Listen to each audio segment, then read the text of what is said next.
Imagine for 4 years your parents told you that when you graduate from high school, they will take you on a special trip to Israel. Throughout the years, you work hard to get good grades. It isn't always easy. Some days are good and some days are very, very rough. Some days you succeed and some days you feel like a failure. But finally it's over. You graduate, and true to their word, your parents tell you that they're booking the trip to Israel. But instead of being thankful and super excited about the trip, you have a change of heart and you tell your parents, I'm not interested in going anymore. No need to hassle. I'd rather just stay home where I'm comfortable. But instead of your parents responding with, okay, we would have loved to take you, but if you don't want to, it's your choice, and you will just never go to Israel. They say to you, you're punished, and you have to move out of this house and live as a nomad. Why would parents react in such a way? In this week's Parsha Shlach, we learn about the story of the spies.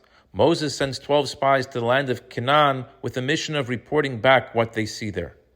They return with 10 out of the 12 giving a negative report and concluding the land's residents are mighty giants and unconquerable. This sends the Jewish people into a frenzy. They cry that they don't want to go to Israel. Here, God promised them the land and told them they would conquer it and they would enjoy it, but they weren't interested. They preferred not to go. God responds by saying that since you didn't want to go to the land, you won't go to the land. Instead, you will wander in the desert for 40 years until a new generation is born who are interested in my precious gift. It will only be your children who merit to enter into the holy promised land. Now, we can all understand the first part of God's response. You don't want the land, you won't get the land. But the second part seems perplexing. Why must the Jews be in the desert for 40 years? Why couldn't they live in a different city, in a different country, somewhere else, and wait out the 40 years over there? It seems very similar to the parent who threw the child out for not being interested in the vacation. Doesn't seem to be a measured response, and we know God is always measured. The mystics explain that herein lies a profound teaching for the Jewish people. The land of Israel was going to be a whole new experience for the Jewish people. They understood God and his connection to this world as connected but somewhat detached. They were not used to the concept of God having a relationship with every part of creation. In the temple and tabernacle, sure, but not in Wall Street or Hollywood. In the study halls and prayer rooms, sure, but not in the social clubs or universities. These places are spiritual wildernesses. They mistakenly thought that, like the desert, not only won't you find God there, you will encounter spiritually dangerous and wild animals that can harm you and even kill you. This demonstrates a total lack of understanding on their part for God's plan. For God gave us the Torah precisely for the purpose of making this world a holy place, every inch of this world, to reveal God's presence in every aspect of life. If you don't see God there, that means it's your job to reveal it. But obviously, that generation of Jews lacked the ability to appreciate this reality.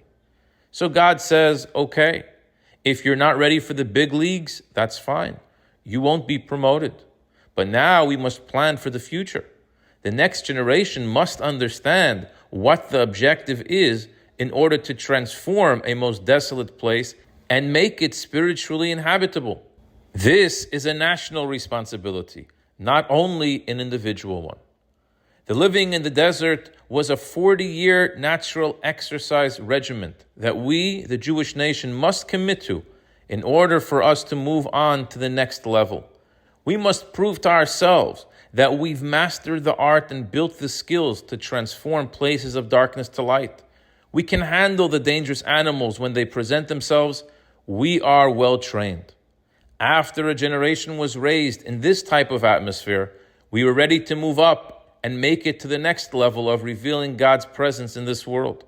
We were ready for the big leagues, where we would have bills to pay and deadlines to meet, where distractions are abundant and laziness is prevalent, where values are skewed and laws are arbitrary.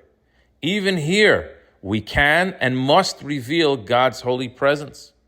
So the next time you find yourself in a difficult circumstance, in the type of place or situation that seems godless, just remember that we went through special training of the elite forces to bring light and clarity to this very place or circumstance. I wish you a good Shabbos.